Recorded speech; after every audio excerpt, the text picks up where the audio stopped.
Imagina un arma capaz de arrasar un barrio entero en menos de 10 segundos.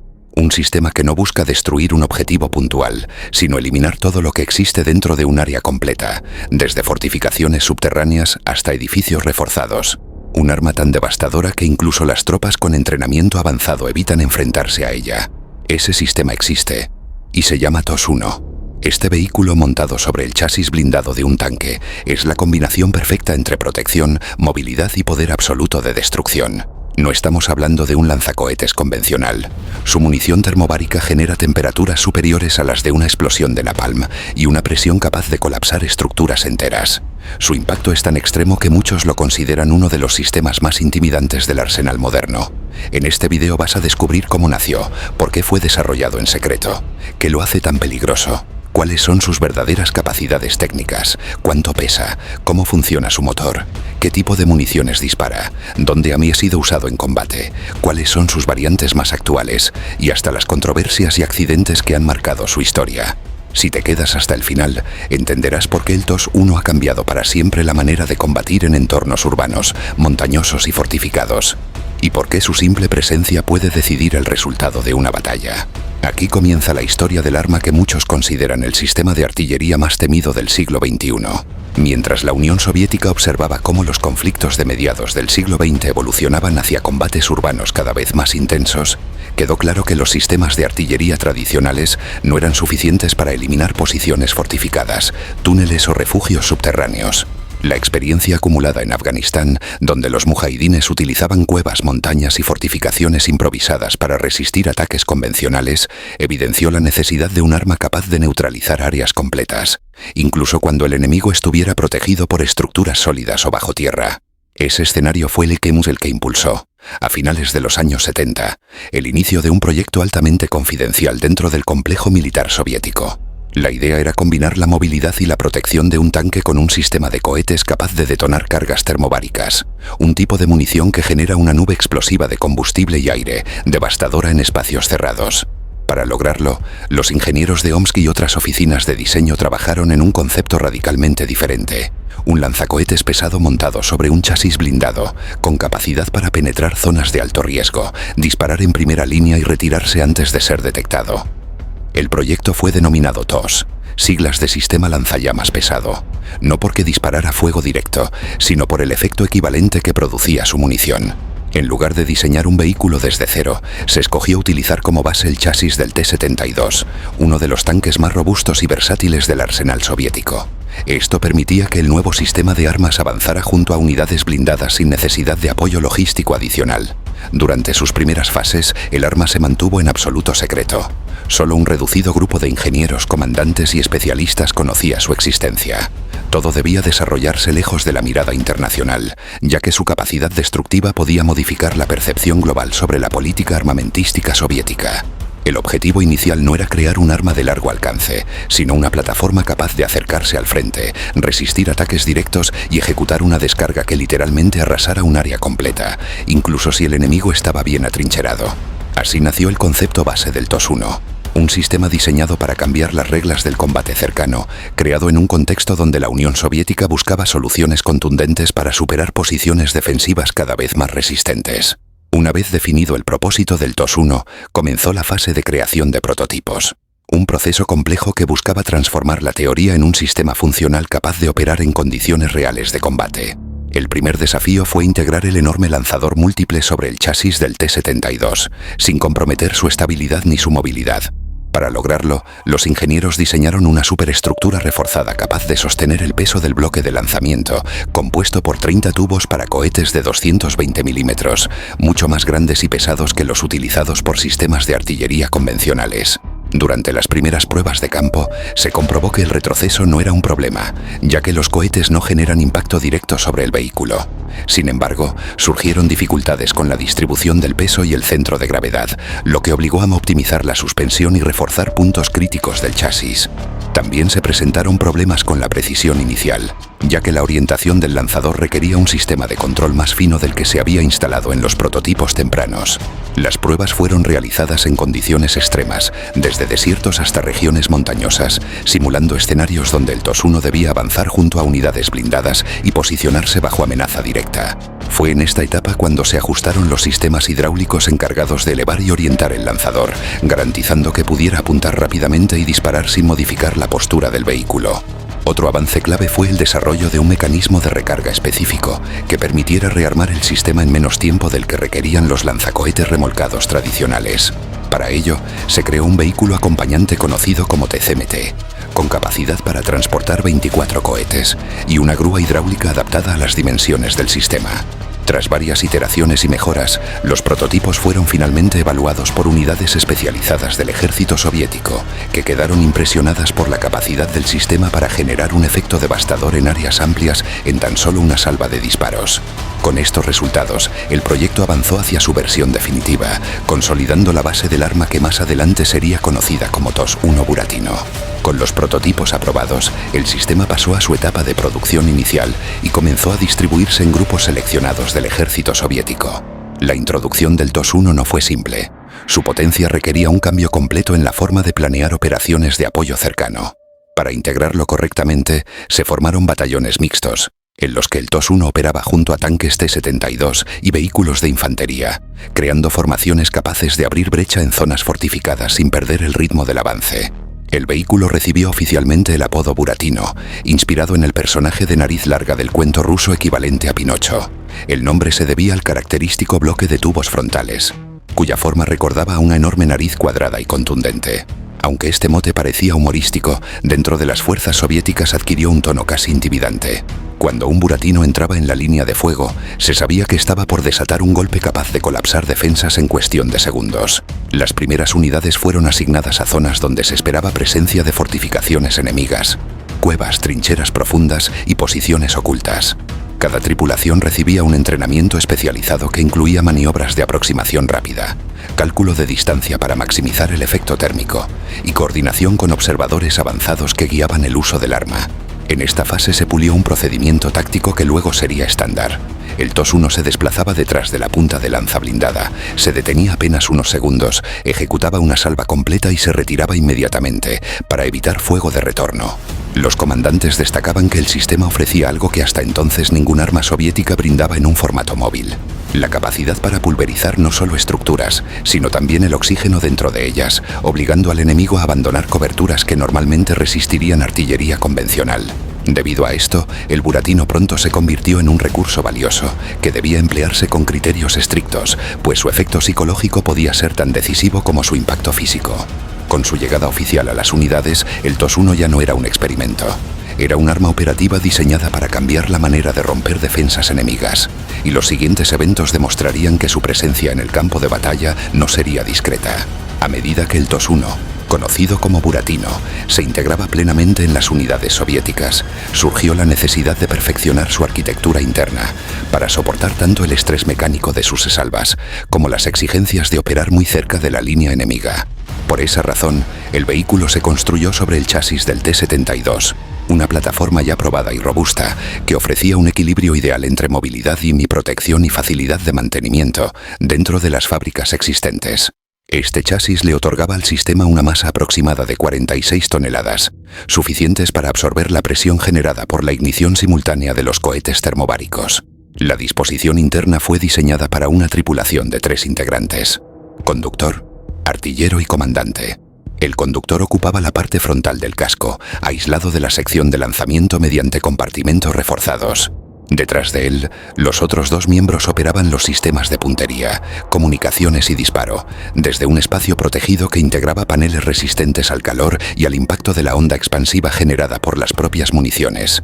El bloque lanzacohetes, montado sobre una torreta fija, contenía 30 tubos en el TOS-1 original, distribuidos en 3 filas perfectamente alineadas. Esta estructura estaba diseñada no solo para sostener los cohetes, sino también para soportar vibraciones extremas durante las salvas, evitando deformaciones que pudieran comprometer la precisión. Además, la torreta permitía un ángulo de elevación desde 0 grados hasta 45 grados, un rango suficiente para disparos directos contra posiciones cercanas o para saturación a media distancia. El blindaje del casco seguía el estándar del T-72, pero con refuerzos específicos en los laterales, asegurando que la tripulación pudiera acercarse más que cualquier otro sistema de artillería a las posiciones enemigas. Este nivel de protección era esencial, ya que el Buratino debía moverse en terrenos donde la artillería tradicional nunca pisaría. Con todo este conjunto mecánico consolidado, el TOS-1 se convertía no solo en un lanzacohetes, sino en un híbrido único. Un arma de artillería montada en un cuerpo de tanque, capaz de operar al ritmo de unidades blindadas, sin sacrificar su poder devastador. Con la arquitectura interna ya definida, el siguiente desafío era asegurar que el TOS-1 pudiera desplazarse con la misma rapidez que los tanques que lo escoltaban. Para lograrlo, se le instaló el motor V84-1, un diésel de 12 cilindros con una potencia aproximada de 840 caballos, el mismo propulsor que impulsaba las variantes avanzadas del T-72. Este motor combinaba fiabilidad con la capacidad de mover sin esfuerzo las más de 40 toneladas del sistema, incluso en terrenos abruptos o en entornos donde los vehículos de ruedas quedarían inutilizados. Gracias a esta planta motriz, el Buratino alcanzaba velocidades cercanas a 60 km por hora en carretera y mantenía un ritmo sostenido de entre 35 y 40 km por hora en terreno irregular. Cifras sorprendentes para una plataforma que transportaba cohetes termobáricos capaces de generar temperaturas superiores a 1000 grados centígrados tras el impacto. Esta movilidad no era un lujo, sino un requisito estratégico. El TOS-1 debía entrar, disparar y replegarse antes de atraer fuego enemigo pesado. Las orugas de acero reforzado, diseñadas para soportar la torsión generada por giros bruscos bajo carga, le permitían trepar pendientes cercanas al 60%, sortear zanjas y avanzar por pasos estrechos donde otros sistemas de artillería jamás podrían posicionarse. Su suspensión de barras de torsión absorbía la mayor parte de las vibraciones, ofreciendo estabilidad para apuntar incluso cuando el terreno no colaboraba. Otro elemento crucial del rendimiento era su autonomía, que rondaba los 550 kilómetros, suficiente para acompañar columnas blindadas durante largas operaciones sin depender de reabastecimientos constantes. Esta cualidad lo convertía en un sistema ideal para ofensivas rápidas, donde cada minuto cuenta y cualquier retraso puede fracturar la cohesión de todo el avance. Con un motor potente, un casco sólido y una movilidad inusual para un arma de saturación, el TOS-1 estaba preparado para entrar en escenarios donde ningún otro lanzacohetes se atrevería a operar, plantándose a escasa distancia del enemigo para desplegar su devastador potencial. Con el vehículo ya preparado para moverse junto a las fuerzas blindadas, el siguiente elemento que completaba la identidad del TOS-1 era su munición, diseñada para generar un nivel de destrucción que pocas armas terrestres pueden igualar. Sus cohetes de 220 milímetros, almacenados en el bloque de lanzamiento, no eran simples proyectiles explosivos. Incorporaban cargas termobáricas capaces de transformar el aire circundante en parte del propio proceso destructivo. Cada cohete se componía de un cuerpo metálico resistente, un motor de combustible sólido y una cabeza de guerra cargada con una mezcla pulverizada altamente reactiva. Al detonar, esta mezcla se dispersaba formando una nube inflamable que al entrar en contacto con la chispa secundaria producía una deflagración expansiva con temperaturas que fácilmente superaban los 1200 grados centígrados. Esta reacción generaba un doble golpe. Primero, una ola de presión capaz de colapsar estructuras internas. Y después, un vacío instantáneo que absorbía oxígeno y desorientaba a cualquiera atrapado dentro de su radio de acción. Los dos tipos principales de munición, Mo-10 y Mo-10F, variaban en alcance y efecto, pero compartían la misma filosofía: saturar un sector completo con un poder destructivo concentrado. Las primeras versiones alcanzaban distancias de 3,5 kilómetros, mientras que las más modernas extendían ese límite hasta 6 kilómetros, permitiendo que el TOS-1 atacara sin exponerse tanto como en sus primeras misiones. Si un solo cohete podía incapacitar un edificio pequeño, una salva completa era capaz de borrar del mapa un área del tamaño de un barrio entero. El impacto psicológico era igual de significativo. Las fuerzas que habían presenciado el efecto termobárico describían cómo la onda expansiva parecía aplastar el aire, provocando un silencio breve y antinatural después del estruendo, como si el entorno entero quedara vacío durante un solo segundo. Esta combinación de potencia física y terror psicológico convirtió al TOS-1 en una herramienta ideal para romper defensas improvisadas, limpiar trincheras y desalojar posiciones que resistían incluso al fuego de artillería convencional. Con su movilidad asegurada y una munición diseñada para arrasar sectores completos, el siguiente paso era observar cómo este sistema pasó de ser un arma secreta soviética a un protagonista inesperado en los conflictos modernos. Tras comprender la naturaleza devastadora de su munición, el siguiente elemento clave para entender al TOS-1 es su proceso de puntería. Un ritual técnico que transformaba a esta plataforma en un arma de precisión dentro de su categoría.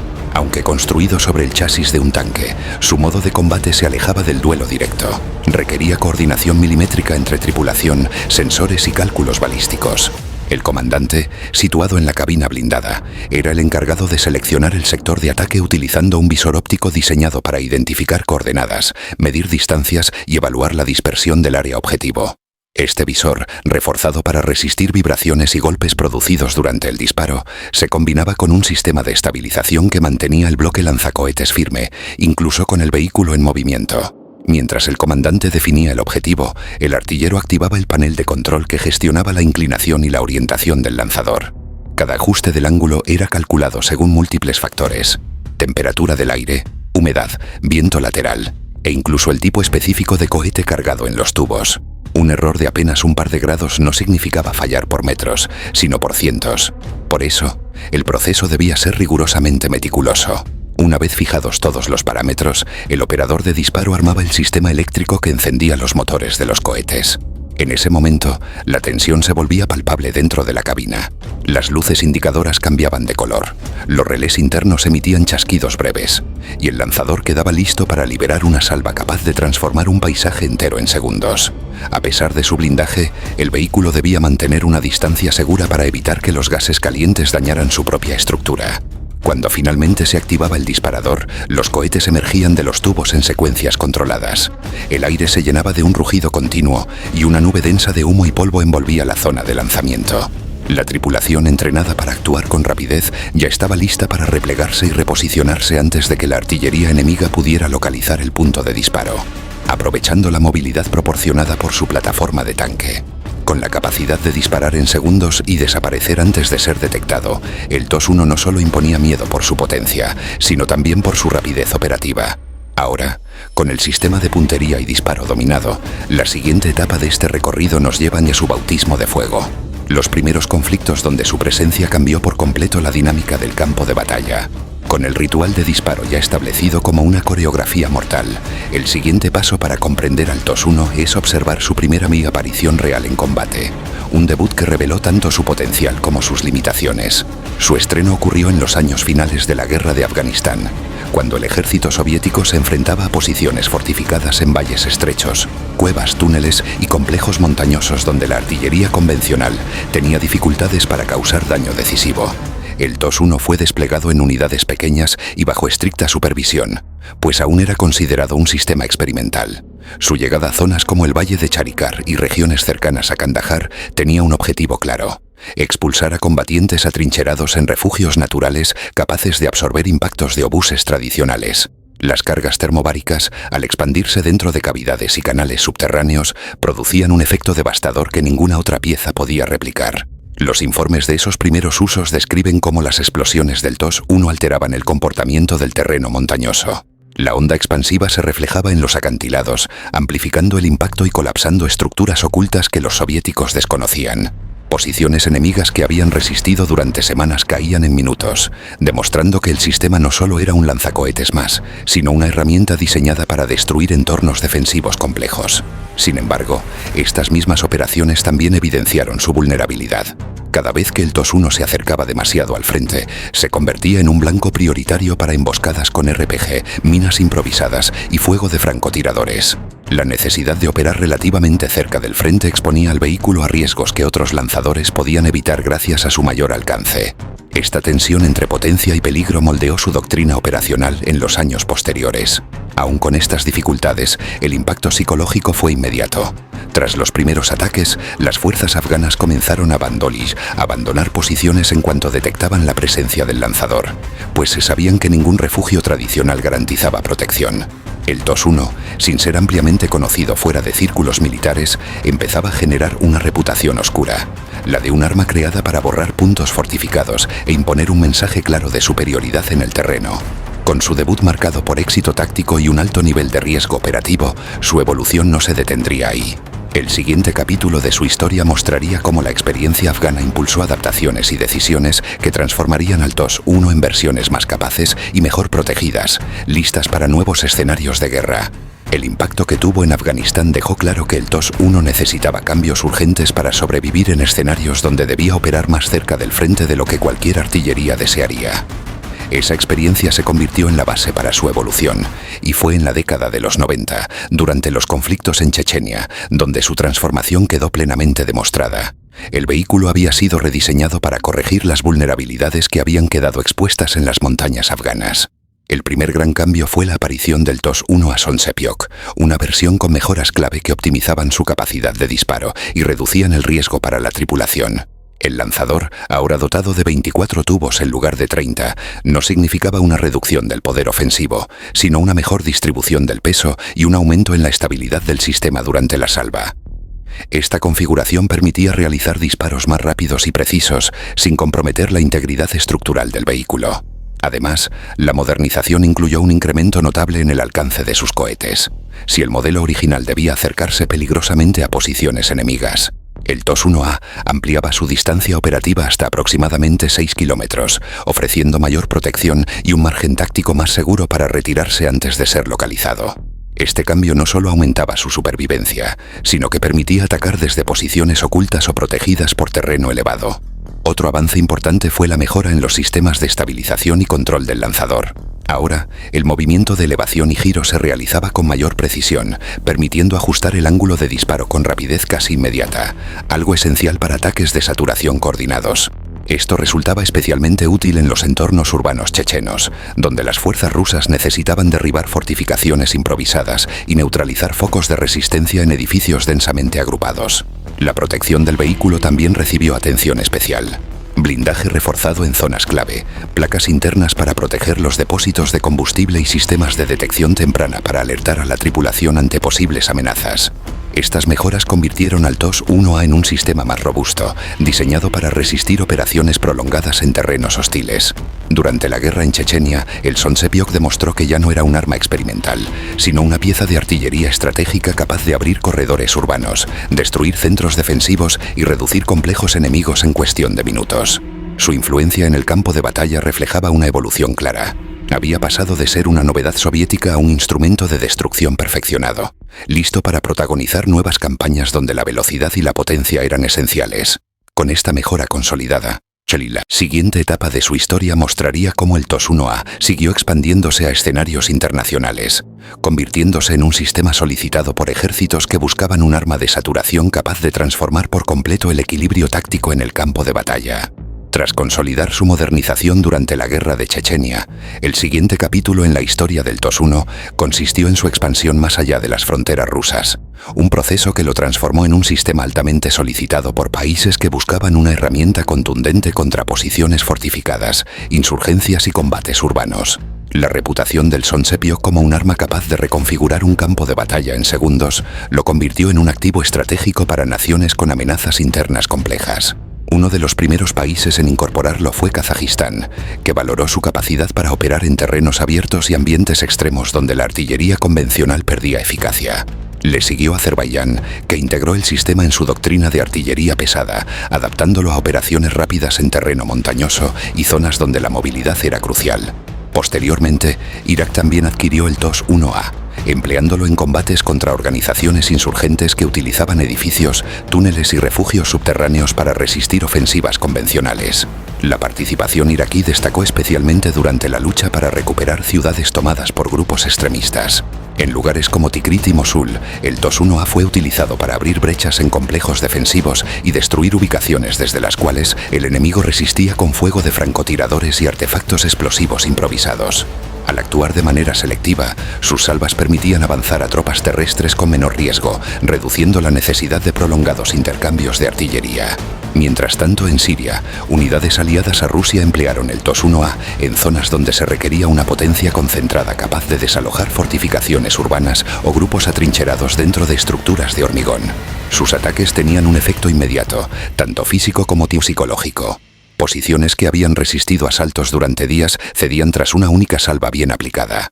Esto reforzó su reputación internacional como un sistema diseñado para operaciones decisivas que buscaban resultados rápidos. Su expansión no se limitó al uso directo.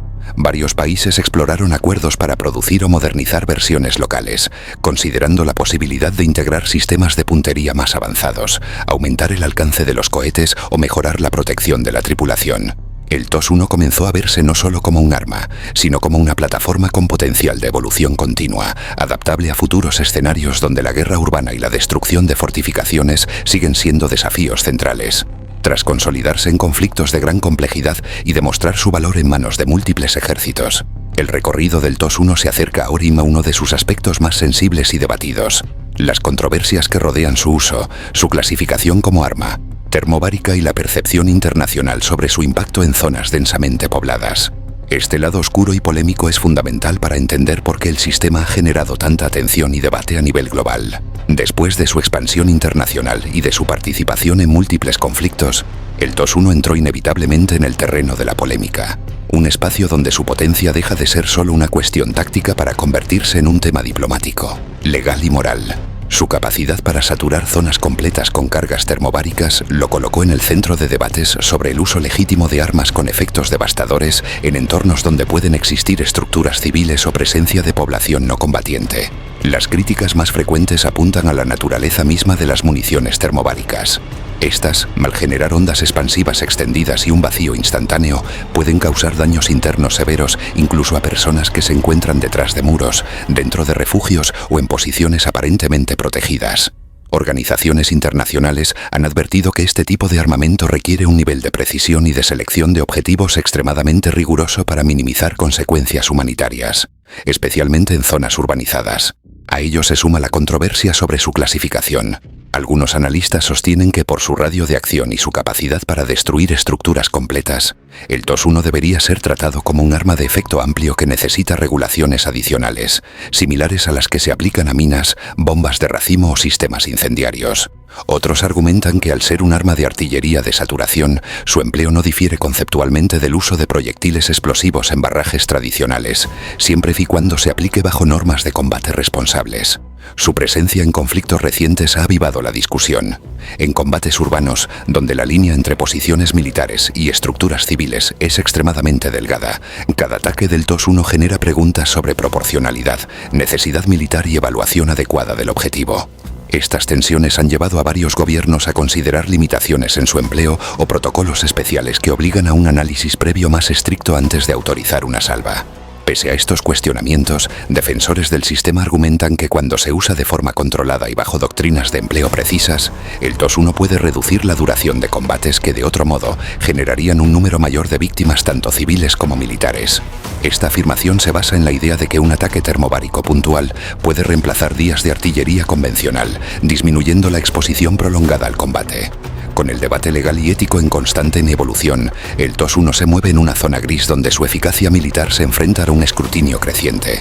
Este choque entre potencia y responsabilidad marcará su legado en los próximos años, preparando el terreno para la última parte de este recorrido: las conclusiones finales que explican por qué este lanzacohetes sigue siendo una de las armas más temidas y discutidas del campo de batalla moderno.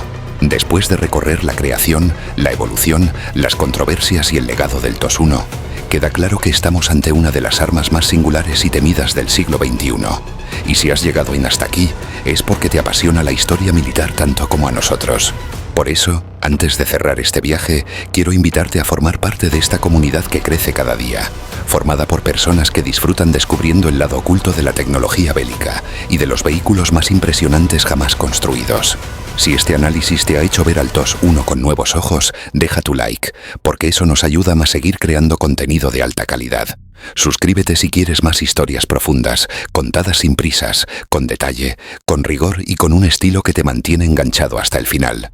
Y si quieres decidir qué arma, tanque o vehículo analizaremos en próximos videos, escribe tu sugerencia en los comentarios. Leemos absolutamente todo, y tus ideas son las que dan forma a este canal.